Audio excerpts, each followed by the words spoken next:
بسم اللہ الرحمن الرحیم۔ معزز سامعین و حاضرین، السلام علیکم ورحمۃ اللہ وبرکاتہ۔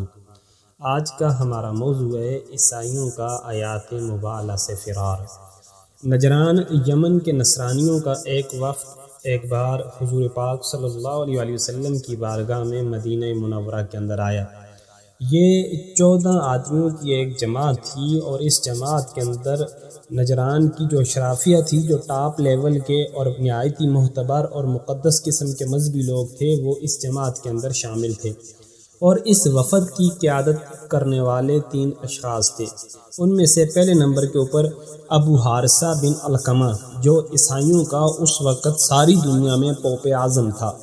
دوسرے نمبر کے اوپر اہیب، جو ان لوگوں کا سردار اعظم تھا، اور تیسرے نمبر کے اوپر عبد المسیح، جو سردار اعظم کا نائب تھا، اور اس کو عاقب بھی کہتے ہیں۔ اب یہ لوگ عصر کی نماز کے بعد نہایت ہی قیمتی اور نفیس لباس پہن کے مسجد نبوی میں بارگاہ رسالت میں آپ صلی اللہ علیہ وسلم میں حاضر ہوتے ہیں۔ سب سے پہلے آ کے یہ اپنے قبلے کی طرف اپنے مروجہ عیسائی طریقے کے مطابق نماز پڑھتے ہیں۔ نماز پڑھنے کے بعد یہ سرکار دو عالم صلی اللہ علیہ وسلم کی بارگاہ کے اندر پیش ہوتے ہیں۔ اب جب یہ میرے آقا کی بارگاہ کے اندر پیش ہوتے ہیں تو حضور نہایت ہی کریمانہ لہجے میں، نہایت ہی شائستہ لہجے میں ان سے گفتگو فرماتے ہیں۔ وہ گفتگو کتابوں کے اندر جس طرح موجود ہے وہ میں آپ کے سامنے پیش کرتا ہوں۔ سب سے پہلے حضور پاک صلی اللہ علیہ وسلم نے ان لوگوں کو اسلام کی دعوت دی۔ فرمایا کہ تم لوگ اسلام قبول کر لو، اللہ کے فرمان بردار بن جاؤ۔ اب جو پوپ اعظم تھا ابو حارثہ، اس نے جواب دیا، جی ہم لوگ تو پہلے ہی اللہ کے فرمان بردار بن چکے ہیں، کیونکہ ہم تو عیسائی ہیں۔ جب رسول اللہ صلی اللہ علیہ وسلم سے اس نے یہ بات کہی تو آپ نے فرمایا کہ تم لوگوں کا یہ کہنا کہ ہم تو پہلے ہی اللہ کے فرمان بردار بن چکے ہیں، یہ بات صحیح نہیں ہے، کیونکہ تم صلیب کی پرستش کرتے ہو، اللہ رب العزت کے بیٹے بناتے ہو، حالانکہ اللہ تو بیٹوں سے پاک ہے۔ اسی طرح خنزیر کا گوشت کھاتے ہو۔ یہ حضور پاک صلی اللہ علیہ وسلم نے موٹی موٹی ان کو باتیں جو اللہ کی نافرمانی پر مبنی تھیں بتائیں۔ انہوں نے آگے سے جواب دیا، جی آپ لوگ ہمارے پیغمبر حضرت عیسیٰ علیہ السلام کو گالیاں کیوں دیتے ہیں؟ تو حضور پاک صلی اللہ علیہ وسلم نے آگے سے ارشاد فرمایا، ہم حضرت عیسیٰ کو کیا کہتے ہیں؟ تو انہوں نے کہا، جی آپ حضرت عیسیٰ علیہ السلام کو بندہ کہتے ہیں، حالانکہ وہ تو خدا کے بیٹے ہیں، ہمارا تو یہ عقیدہ اور نظریہ ہے۔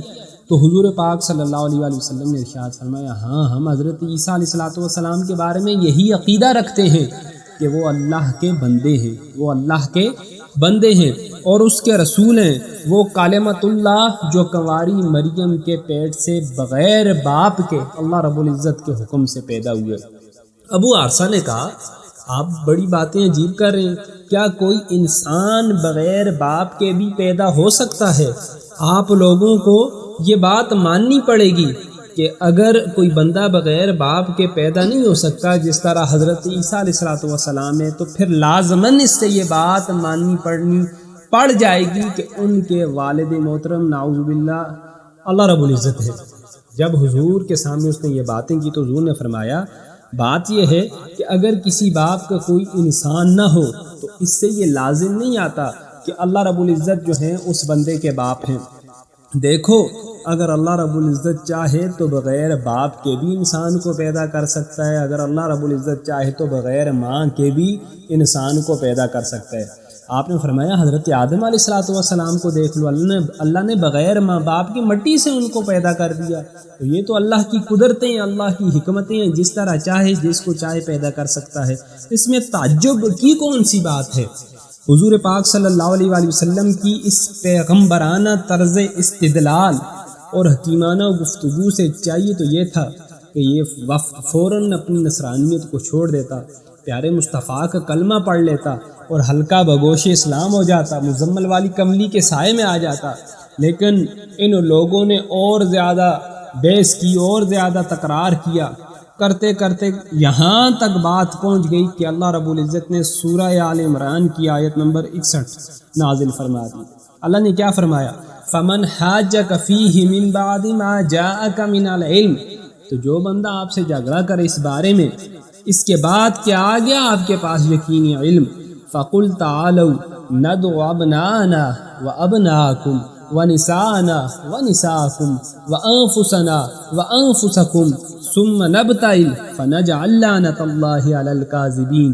تو آپ نے فرمایا آؤ ہم بلائیں اپنے بیٹوں کو بھی اور تمہارے بیٹوں کو بھی، اپنی عورتوں کو بھی اور تمہاری عورتوں کو بھی، اور اپنی جانوں کو بھی اور تمہاری جانوں کو بھی۔ پھر کیا کریں؟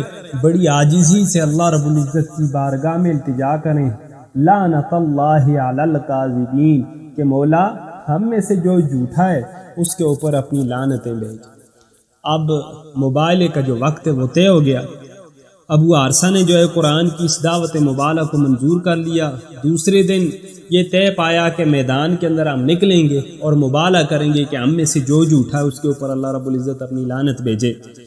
اب جب یہ ابو حارثہ اپنی قوم کے ان 13 افراد کے پاس واپس گیا تو اس نے کہا تم لوگوں نے نشانیوں سے یہ بات اچھی طرح سمجھ لی ہے کہ حضرت محمد مصطفیٰ صلی اللہ علیہ وآلہ وسلم اللہ کے آخری نبی ہیں، اللہ نے قرآن کو نزول آپ پر فرمایا ہے، اور تمہیں اس بات کا علم ہے کہ جب جب کوئی قوم کسی سچے پیغمبر کے مقابلے میں آئی ہے، اللہ نے اس قوم کے ایک چھوٹے سے بچے کو بھی زندہ نہیں چھوڑا، ساری قوم کو نیست و نابود فرما دیا ہے۔ لہذا میرا مشورہ یہی ہے کہ ہم ان سے مباہلہ نہیں کریں گے، ورنہ ہماری قوم کے چھوٹے بڑے سب ہلاک ہو جائیں گے اور روئے زمین کے اوپر عیسائیوں کا ایک فرد بھی باقی نہیں بچے گا۔ اس لیے بہتر یہی ہے کہ ان سے صلح کر کے اپنے وطن کو ہم واپس چلتے ہیں اور ہرگز ان سے مباہلہ نہیں کرتے۔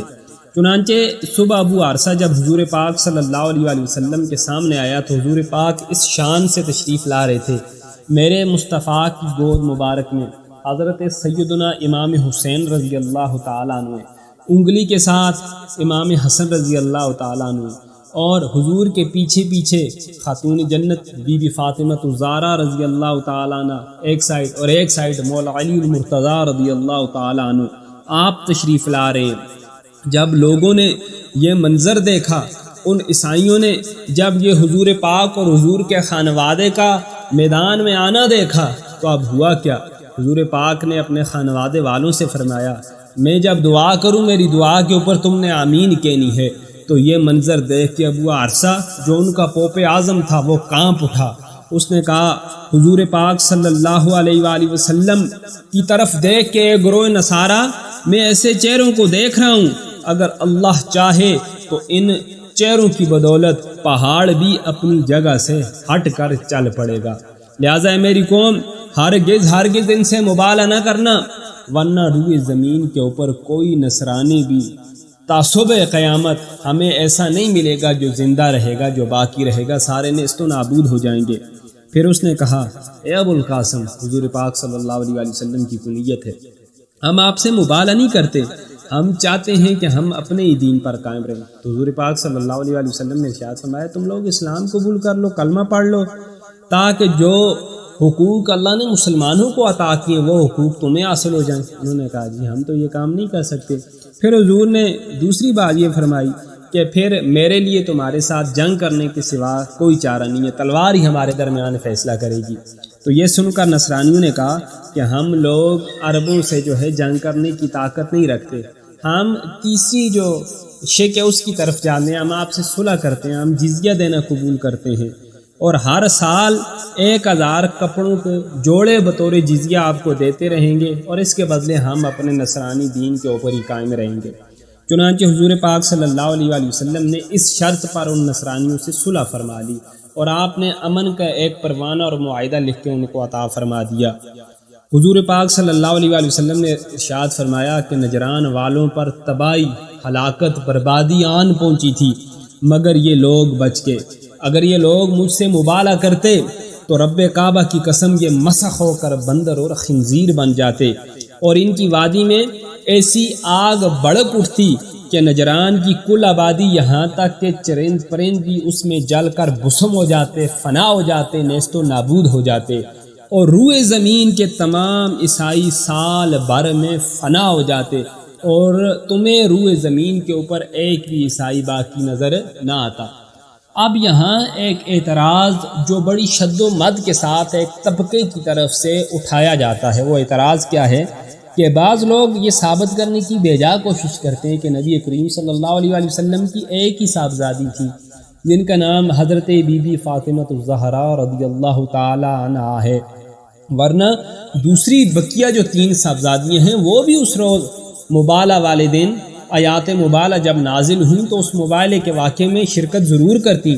تو ان کی خدمت میں یہ گزارش ہے کہ تمام تاریخ کی کتابوں میں یہ بات موجود ہے کہ حضور پاک صلی اللہ علیہ وآلہ وسلم کی 4 ہی صاحبزادیاں ہیں۔ اس روز خاتون جنت نے اس مباہلے والے واقعے میں شرکت کی، وہ اس لیے کی تھی کہ حضور کی باقی صاحبزادیاں پہلے ہی انتقال فرما چکی تھیں۔ حضرت رقیہ رضی اللہ تعالی عنہ آپ نے 2 ہجری میں وصال فرمایا، حضرت زینب رضی اللہ تعالی عنہ آپ نے 8 ہجری کے اندر وصال فرمایا، اور حضرت ام کلثوم رضی اللہ تعالی عنہ آپ نے 9 ہجری کے اندر وصال فرمایا، اور یہ مباہلہ 10 ہجری کے اندر ان نجران کے عیسائیوں کے ساتھ ہوا تھا۔ تو بقیہ صاحبزادیاں چونکہ پہلے ہی فوت ہو گئی تھیں اس لیے وہ اس روز مباہلہ میں شرکت نہ کر سکیں۔ تو اللہ رب العزت کی بارگاہ میں دعا ہے اللہ ہمیں حق اور سچ سمجھنے کی، اس پر عمل کرنے کی، اس کو بیان کرنے کی توفیق عطا فرمائے۔ وما علینا الا البلاغ المبین۔